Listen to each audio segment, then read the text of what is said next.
La fonction publique connaît de nombreuses transformations depuis de nombreuses années et ça semble devoir continuer. Réforme territoriale qui réorganise les périmètres d'intervention entre l'État et les collectivités entre elles. Montée en puissance du numérique, on l'a vu avec le prélèvement à la source pour le ministère des Finances. Tension sur les budgets et les plafonds d'emploi. C'est ça d'ailleurs qui est annoncé avec des pertes substantielles de postes dans la fonction publique. Et puis enfin, une précarisation avec la montée en puissance des contractuels et des mobilités forcées. Donc on a tous les ingrédients d'un cocktail important en matière de risques psychosociaux. Et de ce point de vue-là, c'est normal de voir la montée de ces risques, y compris dans l'encadrement.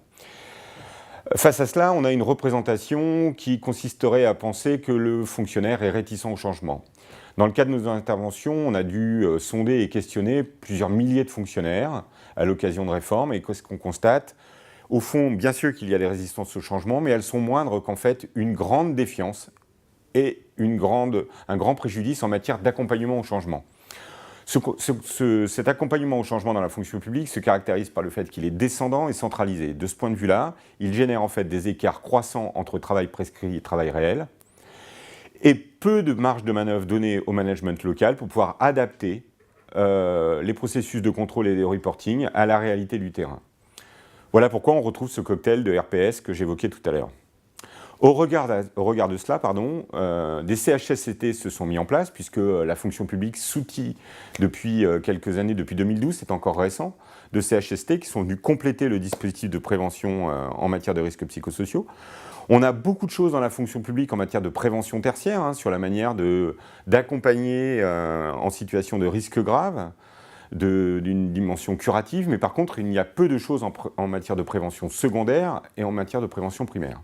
Or, il n'y a pas de fatalité. Là où les CHSCT existent, on a pu constater des améliorations significatives dans la capacité d'anticipation du changement à travers des mesures d'impact et des audits de risque, et de l'amélioration dans l'accompagnement et dans la réduction de cet écart entre travail prescrit et travail réel.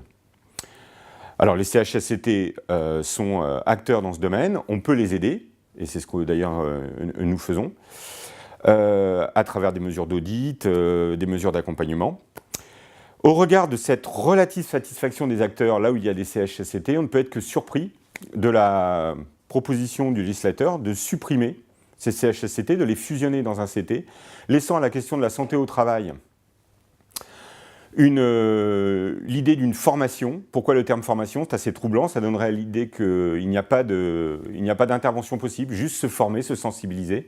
Et encore, avec un effet de seuil de 300 ETP. 300 ETP, c'est de facto exclure du dispositif de nombreuses collectivités et à l'intérieur même de l'État, exclure de nombreux établissements, de nombreuses unités, car on sait que l'organisation de l'État, c'est quelques administrations centrales, mais beaucoup de petites unités à moins de 300 ETP, les écoles, les préfectures, et là, il n'y aura plus de CHSCT locaux.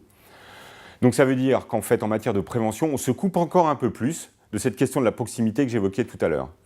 Donc cette proposition nous semble plus être une forme de copier-coller du privé sur le public sans aucune évaluation du bilan des CHSCT de la mandature précédente, plutôt qu'une mesure qui va dans le sens de l'intérêt commun et de l'efficacité.